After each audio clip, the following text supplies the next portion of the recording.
worldly gains, worldly attainments. So householders should not be lost in the world forgetting their goal, because goal of the renunciates and monks and goal of the householders or ordinary people or common people is one and the same. They are not different. We all need enlightenment. We all need to attain the goal of life. What is that goal of life? You often say God. But when you study scripture and finally come to conclusion, that doesn't make any sense. You need to attain a state of peace, happiness and bliss.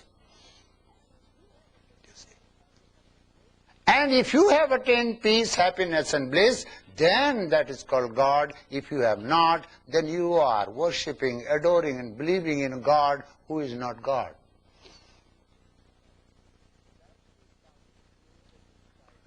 So that Diksha, Upayoga Diksha is given for a specific purpose, because teacher says, my student is very honest. He or she come with honesty to me.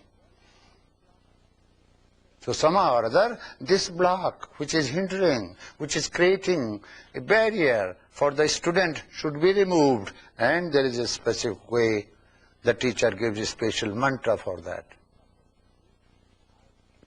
Mantra potency is highest of all potency.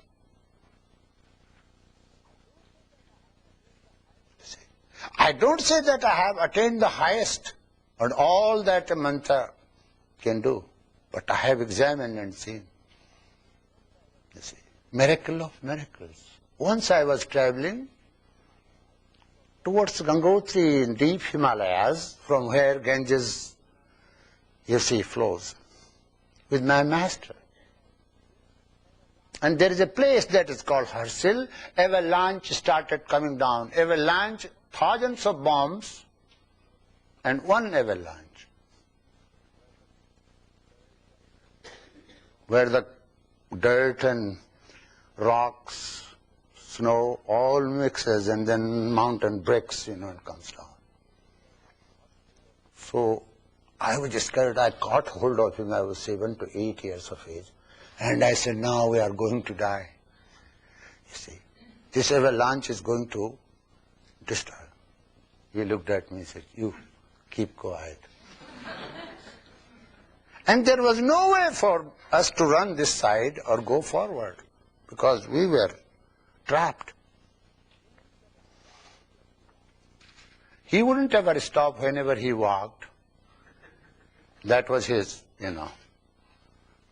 So he did like this. He always used to say, And I was the only interpreter of that What do you mean? When I used to feed him, he said, means he wants more or not. A glass of water, you see. So I interpreted his very well. So he said, And we walked. And when that is a quite half a mile distance, we crossed. He did like that. And that avalanche started coming down. And during that time, that blocked even the course of the river Ganges, which created a, unprecedented disaster in India during that time. Blocked the river. It became a huge lake, you see. Many times I saw like that. And I used to say, you are not teaching me this.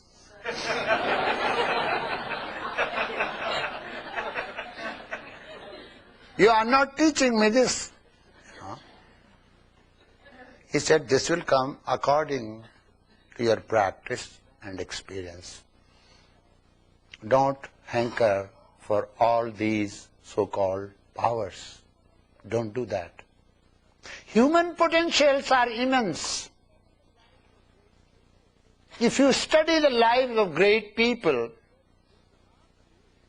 whenever they said, it's not we, it's God has done. Why did they say that? It is done through them. Why did they say that it's God has done? Are they lying? Because if they said that it has been done by us, it will feed their ego. The greatest of all barriers in the path of enlightenment is ego.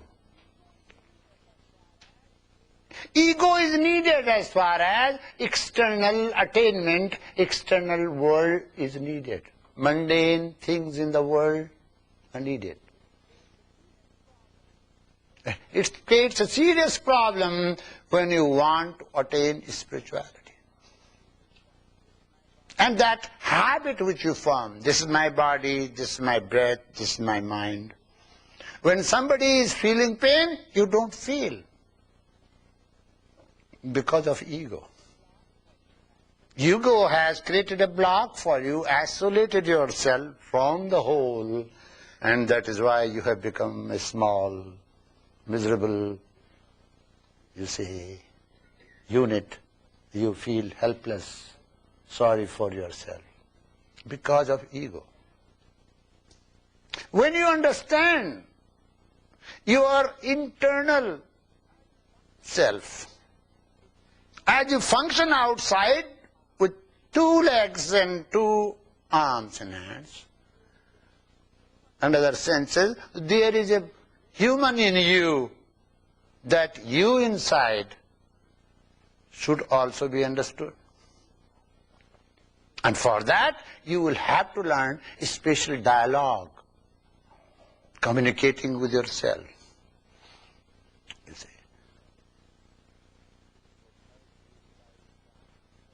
So third Diksha is Jnana Diksha, which is given to the renunciates and monks by imparting the wisdom, knowledge which leads to emancipation through intuitive knowledge. Now, let me tell you, there are varieties of knowledge. A confused mind also uses the senses because senses have been employed by your mind. That confused mind or that clouded mind, that unclarity doesn't allow you to see things as they are. Like ghost on the post. A man genuinely wanted to renounce the world. He told his wife and children, your children are grown up, they are able to look after you, and you are weak, you cannot walk with me, go to the mountain, do, you see, this interior research. So better be at home, give me permission so that I can attain the goal of life. He took permission of his wife.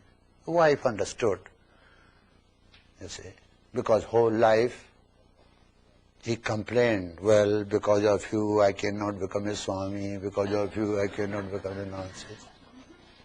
Sometimes men threaten their wives on this issue. If you do not behave, I'll become a Swami. So a man at Kanpur used to always bully his wife, always tell her this. So she came crying. I said, what's the matter, my kid? It troubles me all the time that he's going to become a Swami. I said, tell him, please become a Swami. So once he said, every day you tell me, you threaten me, you want to become a Swami. Why do you not become a Swami? Why are you asking me? And he cried, he said, you don't love me anymore? You see. So you use such things to control each other.